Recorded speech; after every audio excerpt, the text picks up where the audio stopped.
Houston is the city of opportunity, but our city is plagued with a high rate of illiteracy. 1 out of 5 Houstonians are functionally illiterate, which means they can't read with their children. They can't fill out a job application form. They can't possibly realize their fullest human potential. This is a problem that affects all of us. High rates of illiteracy lead to high rates of crime and poverty. If a mother can't read to her children, those children are more likely to drop out. This is a problem that is critical to our city. We need to make Houston a model for the nation. We can, we must. One day on a Saturday afternoon, I was sitting at the table, noticed a book was on the table. I kind of grabbed the book and opened up the book, and my son Chris was in the same room with me, and he was doing his homework. And he looked at me and says, "Dad, you can't read?" And I told him no. Demographically, Houston is now the most ethnically diverse city in the country. We are where all of America will be in about 25 years. This is where the 4 communities meet. Illiteracy is far too common in too many of Houston's and our state's underserved communities today. 1 out of 5 Houstonians are functionally illiterate. Illiteracy has an impact on poverty rates. It has an impact on crime. A significant number of those who are in our prisons are illiterate. When a person is unable to read, it is extremely difficult to live up to his or her God-given potential.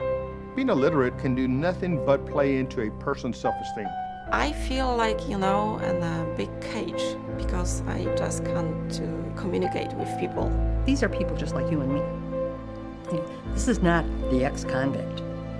This is Mary. This is Jane. This is Tom or Dick or Harry. I can't imagine how difficult it must be to try to function in our society when you really can't read. I've had students that have had very low-level jobs. They don't make much money. They're struggling to get by because they just simply can't hold on to the job. Every job I would try to go apply for, I always struggle filling the application out. You have to read this. And that impacts not just that student, it impacts their family. Well, the big thing that we know about the effects of literacy on a family's income, as well as a person's future and their potential. Education was always a good thing to have, has now become absolutely essential to a person's ability to earn enough money to support a family in the global knowledge, high-tech economy of the 21st century. What kept me from learning was when the teacher labeled us as slow learners. He was just kind of like, I said, just pushed aside. But if children are not reading on grade level by 3rd grade, the chances are 1 in 8 that they will ever read on grade level.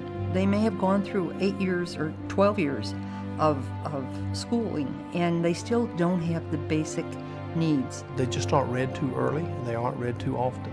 Sitting down with a young person and helping them walk through that, and when you begin to see the light bulbs, the epiphanies go off in their minds, I tell you what, it's all the reward that one can expect. Basically, we want to prepare all of our students to graduate from high school or that they're able to go on to the college or university of their choice. We want kids to be prepared for life.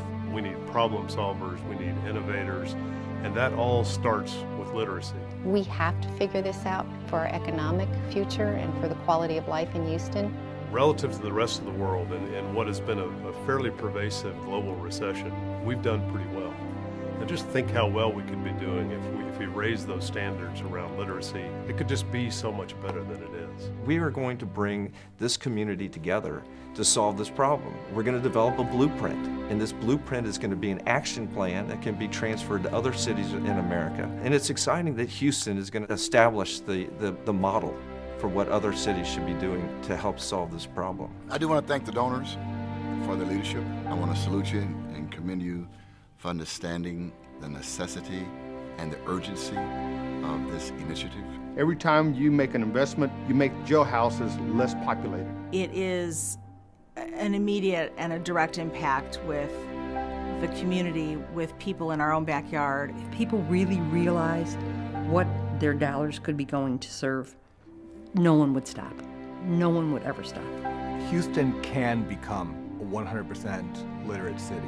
This isn't something that is outside of our range. If all of us in this room tonight can step up and become aware of this issue and go out and spread the message and do something about it, Houston can be a model for how to solve this issue across the nation.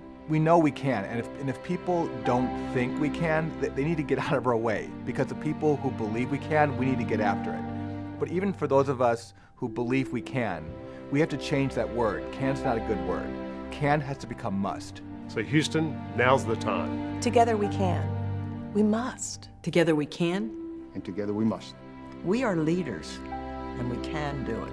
Haven't told George yet, but he's going to do his part. We're all going to do our part and work hard to make this something that can happen. It must happen. I tell everybody about my story. I'm not embarrassed about my story. If I can change, you can change. If you can be that person that can be a shining example for anybody, you can do anything.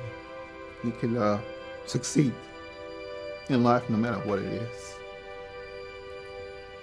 That's it.